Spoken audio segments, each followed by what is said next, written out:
And I'm a big horses for courses. I like guys who play well at certain courses. If I can get a history on a certain guy at a certain course, plus, the odds in golf are unbelievable. You can get live guys at like 30, 40 to 1 and stuff like that. So we'll pick some guys to see if they can win the U.S. Open here.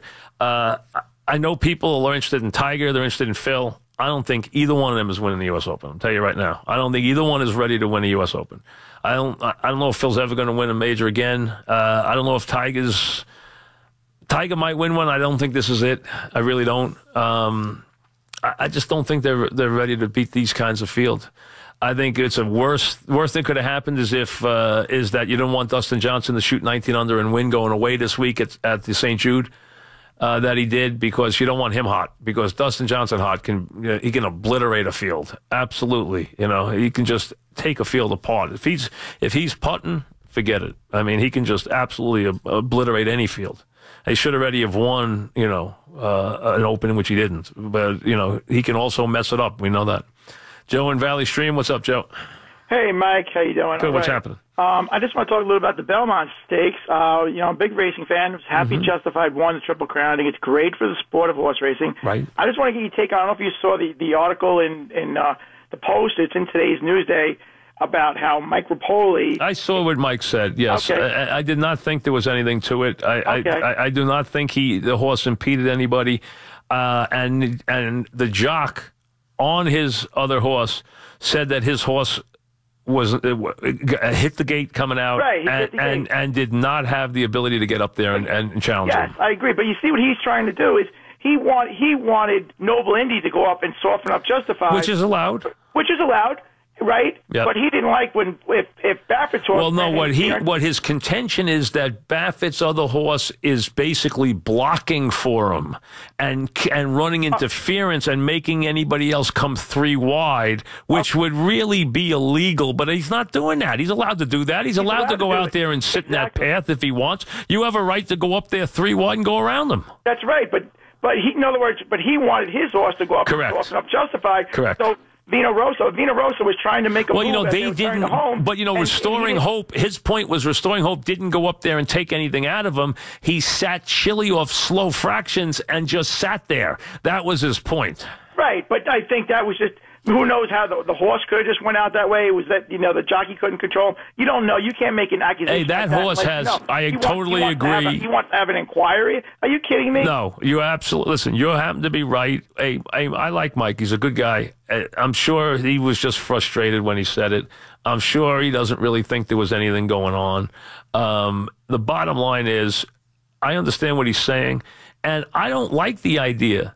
And I wonder, and I can't say whether or not Baffert wanted that horse in that race or not. He's got to, do what his other owners want, and they wanted him in the race. But if you listen to Baffert on Friday, when I said, Bob, how do you feel if you get beat by your other horse? He said, I wouldn't worry about that. So in other words, he was telling me, Restoring Hope's not beating us. Don't worry. He's not beating Justify, and he was right about that. Mike in Bayside, what's up, Mike? Hey, Mike. I was never a big basher of the Wilpons, but it's becoming pretty apparent right now that they don't have the money. I don't know why if they don't make a competitive bid for a player like Machado, where they have a need at that position. They have Frazier there, but you can move Rosero to second base. I don't understand what they're doing anymore. Why would you nickel and dime where you have a premium player that you don't lose the first-round draft pick anymore. You lose a second-round draft pick. So it's not like you're hoarding draft picks where I don't get it. And now, did you hear about the fireworks on Saturday? No. Okay, so it was a 10-minute fireworks show after the game. They run out of fireworks after 4 minutes and just start playing music. I mean, this organization is becoming a joke. Well, wait a second. Was that their fault, or was it the fault of the people who were in charge of the fireworks? They obviously hired a fireworks company. Obviously they did, but I'm just saying in general. Well, I mean, listen. I don't know if it does or it doesn't. How about Go ahead. The BP pullover jersey. They try to give those out. Something goes wrong there. It just seems like there's something. They don't spend the money on the scouting in Asia. They're the only team that doesn't have money there. They're very nickel and diming everything, and I understand they're making money now, but I don't think they have the money. At what point will they sell this team? They're never selling the team. They're never selling the. I can tell you right now. I don't think they're ever selling the team ever. I don't think they're selling the team. And the idea, you see, here's the one thing: you paint a picture that isn't accurate about the franchise. The franchise just went to the playoffs two of the last 3 years. You got to be fair. I mean, there are a lot of teams in the Major League Baseball haven't been in their franchise in years and years and years. They went to the World Series. They've been to the World Series, 3 years ago. They've been in the World Series. The Yankees haven't been in the World Series since 2009. I'm not trying to compare them to the Yankees. My point is, not everybody goes to the World Series every year. And they went to the World Series, went to the playoffs back-to-back years in 2 of the last 3 years. And they went to the World Series. So it's very hard to knock a team's performance that just did that. Now, they have a philosophy of what they want to do. They're not going to spend a fortune on one player. I don't think that's their philosophy. Do I think they're going to sign Machado? I don't. I really don't. That doesn't mean they're not being competitive. Now, are they going to be competitive with the Yankees and the Red Sox? No, they're not. Are they going to spend money like that? They're not.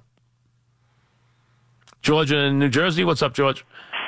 Good afternoon, Mike. We had an opportunity this weekend to listen to four different broadcasts. So the first game, a Met-Yankee game, Friday night, I was torn whether to listen to, Cone and Leiter or Darling and Hernandez. I ended up picking Cone and Leiter, and I thought they were terrific. And then you got Fox, which I saw a bunch of people. I really wasn't listening too much. But then ESPN was on last night. So I'd like to try to get your opinion. I thought last night they were awful. I thought Coney and Leiter were killer. And I listened a little bit of Hernandez and Darling. I thought they were great. First, tell me if you're a Yankee or a Met fan. I'm a Yankee fan. Well, what a surprise you like the Yankee broadcast. I mean that's just silly. I mean, okay. So everybody likes their own broadcast. That's just the way baseball teams are.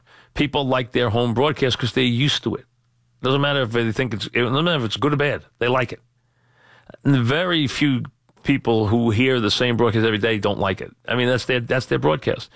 Most fans don't like the national broadcast. I rarely ever have an announcer annoy me to the point where I say, boy, this announcer's annoying the heck out of me. And the only time that will happen is if they never shut up. That's it. That's the only time it will happen. But that rarely happens to me. So I'm not really worried about where the games are on. I really am not. It does not affect me one way or the other. I have to be honest. It's not something that affects me. But I think most fans like their home broadcast. That's just the way it is. You get used to it. It's like anything else. You're comfortable with it. All right. This is Mon's happiest day. He brings me in this smiling right now. He loves this. He comes running in and gives it to me. Hey, get ready to place your bets in New Jersey. This time, it's real. Governor Phil Murphy on Monday signed the law that finally authorizes legal sports betting in New Jersey, ending a decade-long saga that included a multi-million-dollar court battle. Let's see. Today, we finally make the dream of legalized sports betting a reality in New Jersey, said the governor. The law allows people age 21 and over to bet both over the internet, and in person at casinos, racetracks, and former racetracks. But online betting isn't permitted for 30 days. I wonder why. Online betting isn't permitted for 30 days, and not every casino or track is ready to accept wagers. So wait a second. Now, here's the thing. If you're New Jersey, why would you put out a release like this? I mean, this to me shows you, if you had a company running this, like, let's be honest, if you had MGM running this, or the ABC gambling company that I started 3 weeks ago, do you think I would approve a press release that stated, hey, get ready to place your bets, this time it's real, and then say this? It's the right move for Jersey. It's the right move to strengthen our economy, said the governor. And then say this: the law allows people 21 or over to bet both on the internet and in person, but online betting will not be permitted for 30 days, and not every track or casino is ready to accept wagers. What kind of way? See, if you're a government, you do business that way. If you're a private business, you'd fire people if they did business that way. Here it is, our grand opening, and we're not open. You think Amazon does that? You think Apple does that? You think Apple says, hey, come to the Apple store. We're putting a phone on sale tomorrow, but we won't have any for 30 days. That's why when you give bureaucrats or give anybody in government a chance to do something, they'll screw it up. I mean, think about that release. Get ready for our grand opening, except we're not taking bets for 30 days. Why put out the release? So you can bet at Monmouth, but you can't bet anywhere else. Why can't you bet anywhere else? What is the reason? That is unbelievable, with no explanation why you can't bet in the other places. You can bet online.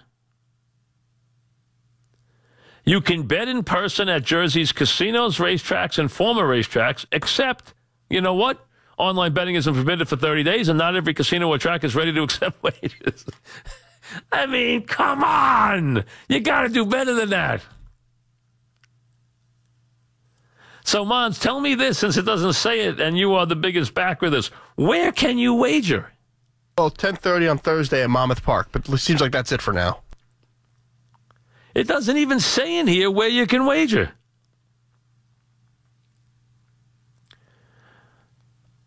Okay, here we go.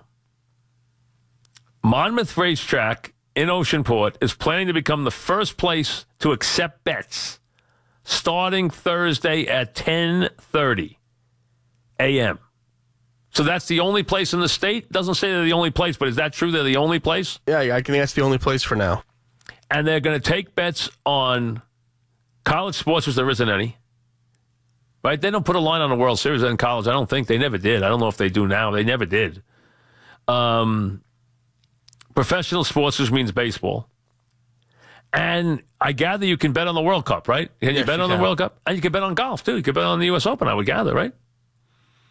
I would assume so, yes. On Thursday, well, you got to bet before 10:30. You got to bet before they tee off. So you got to bet, if you're betting a bet for the whole tournament, you got to bet before they tee off, which is probably 7:30. So you probably, first tee is probably 7:30, so you'd have to bet before 7:30, or you're not going to get a bet in, except daily bets, which might be head-to-head stuff. So World Cup, when does the World Cup begin? This weekend, right? Doesn't it begin like Thursday? Yeah, Thursday. Okay. Who's the favorite in the World Cup? Neither of you knows. That's my point. I don't even see. I get criticized.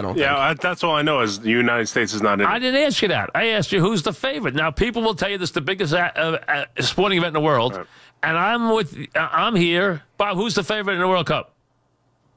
Now that's 4. I got 4 guys whose business is sports. I don't know it. I admit it. And I always get killed for not knowing soccer, which I admit I don't. But I just asked all you 3, and not one of you knows who the favorite. You just should have said Argentina for the hell of it, because they're probably the favorite. Brazil? Yeah, I mean, you should have said Brazil, Argentina, and thrown something out if you were quick on your feet, because that would have been the answer. Germany won. I would have thrown Germany in third. They won last year. Yeah, I would have said Argentina, Brazil, Germany if I was going to throw it out there 1, 2, 3. But you guys weren't that fast on your feet. So you can bet at Monmouth starting on 10:30 Thursday. You can bet on the internet, but that won't be ready for 30 days. And you can bet at other tracks, except they won't tell us which ones, and they're not ready anyway. You would have thought Atlantic City be ready. It's a hell of a release. It's like the Keystone Cops. It doesn't even tell you where else you can bet. It just says they'll take bets at Monmouth. So online, is there a reason why online would not be ready for 30 days? Can anybody give me a reason why? I guess there must be a reason somewhere, but I don't know who you would ask that to, because they don't tell you that. It's history in the making, except we have no idea why we have other parts not open. But eventually they will have all that open. But today you can go to Monmouth on Thursday at 10:30 and wager on the World Cup, or on baseball, or I guess on anything else that's going on, except what else is going on? Golf, I guess, if you can bet on something that somebody hasn't teed off yet, or in a matchup with somebody else who hasn't teed off yet. I guess they could have that, head-to-head stuff. All right, so that's where we are, 6 o'clock. Both teams are off. This is WFAN and WFAN FM in New York. Here's Mr. Met.